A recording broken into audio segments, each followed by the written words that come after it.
two questions for you. One, do you have personal political presidential ambitions for 2024? Secondly, who's giving you the funding to do all this? So on the first is, let me put a caveat to rallying independents. I've actually also gone ahead and said, let's rally communities. The number one reason, in some ways, I left Parliament, now, let's not talk about the DA, Parliament itself, right, is because I told President Ramaphosa that democracy is disengaged from ordinary people. It's become an elite sport. Right. And when there are people protesting outside, as the time it was a gender-based violence protest, they felt that their interests were no longer being the subjects of debate inside that parliament. And in truth, in all the years I was in parliament, I thought the unemployed were never discussed. I thought community development was never discussed, but right, issues of the elite were common cause.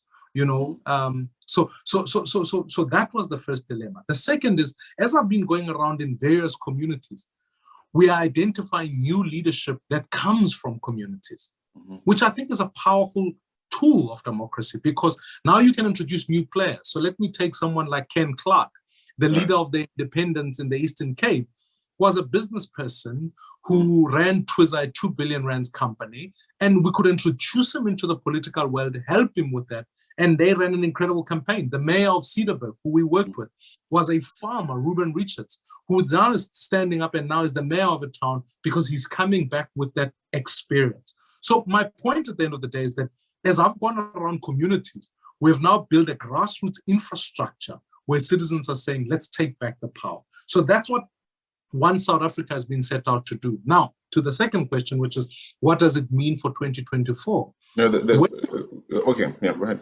When we talk about my own personal ambition, of course, my view is I want to serve this country in a leadership role. And we've now been able to build the grassroots formation. We've been able to build communities, because at the end of the day, what is the purpose of occupying a position if you are unclear in your head to whom it must serve? And I would argue that is, in some ways, part of the dilemma we face with the current leadership. Who's funding you? On the funding score, we literally have gone to ordinary people across the country, have brought in money. We've got some business people who have made contributions, but there are not many. And we've wanted to consciously be clear that that communities be at the forefront of the funding mechanism. Okay, that's good enough. So, Mmusi, many people seem to agree that there's going to emerge a big or broad coalition post-2024. Are there political formations that you would be happily hold hands with? And which ones are those? Are there ones that you would say definitely not? And which ones are those? Look, I think a centrist view is the line that we coalesce around, which means we need, no economy is not mixed. I think it's naive to say all economies are either one way or another. We're building from an economic vision, we need a centrist view. From a social values point of view, we need parties that uphold a sense of Ubuntu. I would not coalesce with parties that want to advance racial polarization. So the EFF is out. You know, so that kind of rhetoric is kind of something that I could not work with. And I'm very loath at this point in time to rule out, to start to point out who and what. I'd rather say, let's shape the values and let people who subscribe to those values come on board. Because here's the big thing, Solly, and I don't want to be political and say, oh, but you're evading the question. That's not what I'm trying to do. What I'm really conscious of is that there are new ones also being started today. Right. So the picture in 2024 is going to be a number, not only of independents, but also political formation who come on board. The only question we must answer is, how do we get over 50%, and how do we ensure? So now to the ANC question, because often that becomes the big drill. No one knows what is going to happen to the ANC's conference. Now, if the ANC were to split and a moderate group of citizens would emerge out of it, who would say we want to advance a clean government, a capable state, an economy that works for everybody, an education system that empowers citizens, and the upholding of the law and order, then I'm not dismissive of that group of people being able to coalesce as part of the future. Maybe But they'd call themselves something else, not the ANC. Maybe. Yeah, correct. And the ANC, as it stands now, in truth, is in fact much more of a mafia state capturing machine than it is in fact a governing party with a vision for the future. So frankly, I would argue the case that let's reform our politics and build something fresh, and that might have new players coming on board. What about the Action SA? What's your view on working with Action SA? Again, my sense is I'm unclear really about where their stance on economic issues are, etc. I'm unclear and I'm uncomfortable and actually very not persuaded by their convenient line around how do you manage immigration. I think it's a dangerous posture. I think that, Soli, the value of a human being, regardless of where they come from, is always sacrosanct.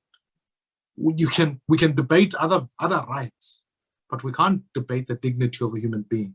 And that dignity is conferred to both the legal or the illegal person. It's conferred to the foreigner and the national and the local citizen. And I'm uncomfortable about some of the issues. But you do need to know who is in South Africa, surely. I mean, like we have porous borders.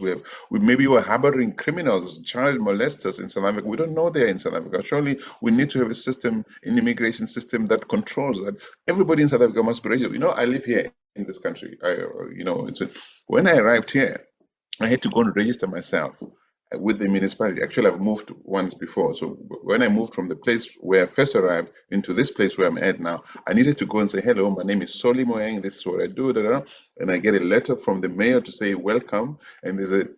And then 2 weeks ago, there was a formal ceremony to receive new arrivals into the city. They know I'm here. They know where I live. If I were to change addresses to go somewhere else, the post office will not deliver my mail because I haven't reported. So they know who's in South Africa. You don't know. How do you run a big city if you don't know how many people are there, who's staying there? You can't, just on the basis of humanity, say, let's just anybody come here.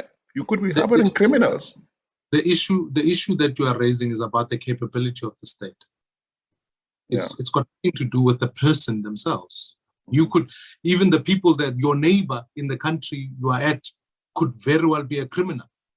That doesn't mean that that means the state's capability is able to arrest or not to arrest, even if they were a local of the country. The point I'm trying to make is, once you divert your attention away from saying, have we built a state that is capable, that is able to process visas, that is able to ensure that you get that letter, etc., starting with people who are already in the country means that one of these days, somebody could legitimately walk around the streets of any township and say, speak to us in a local language. And if you can't, you must be an immigrant, we'll kick you out. Even a policeman cannot discern the difference between legitimate documents or not, because that's not their competence. That's where border control comes in, and controlled immigration and migration. We've got to deal with those issues. We've got to deal with the economic issues. So I don't deny the fact that, of course, we need to do that. But at the end of the day, a populist international trend that is sponsored, even that has produced people like President Trump, etc., where eventually we forget that the state has not done its job, and suddenly the simple, let's just build a wall, kick them out, they're sending their rapists, they're sending all of that. I think it's dangerous, because not only will it have consequences on citizens, President Trump taught us a very powerful lesson. When you sow hatred, you reap it, but not from foreigners. It ends up with the people marching into the capital, and these are fellow Americans. So all I'm trying for South Africa's purposes and for Africa's purposes, we need controlled migration, we need to register people, but we need to have a dialogue about what human rights are in Zimbabwe, in Zambia, so in all parts of the continent, so that we can manage that issue. Okay.